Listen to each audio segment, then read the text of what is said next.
নির্যাতন, নিপীড়ন এবং অগ্নিসংযোগ এখনো থেমে করা হচ্ছে। আমরা অনতিবিলম্বে গতকাল অন্তর্বর্তীকালীন সরকার গঠন করা হয়েছে। আমরা সেখানেও দেখতে পেলাম যে বৈষম্যের কথা বলা হচ্ছে। সেই শপথকালীন সময় কিন্তু বিভিন্ন ধর্মীয় গ্রন্থ থেকে যে শপথ নেওয়ার কথা বলা হয়েছিল সেটা কিন্তু করা হয় নাই।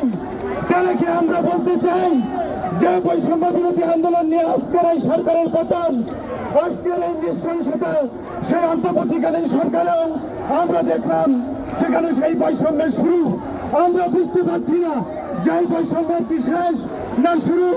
আজকের এই সাধারণ শিক্ষার্থীদের যে আন্দোলন, এই আন্দোলন আজকে আমরা সেই অন্তর্বর্তীকালীন সরকারের যদি কেউ না আসে, আমাদের যদি আজকের কোন দাবি দেওয়া মেনে না হয়, তাহলে আজকে আমাদের সেই অসহযোগ আন্দোলন আমরা গড়ে তুলব। আমরা আজকের এই শাহবাগে যে অবস্থান করেছি, আপনারা কোথাও যাবেন না। অন্তর্বর্তীকালীন সরকার থেকে যতক্ষণ পর্যন্ত আমাদের সিগন্যাল না দেওয়া হবে, এই অসহযোগ আন্দোলন এই শাহবাগের মাঠে আপনারা চলবেন। আপনারা সবাই রেডি আছেন?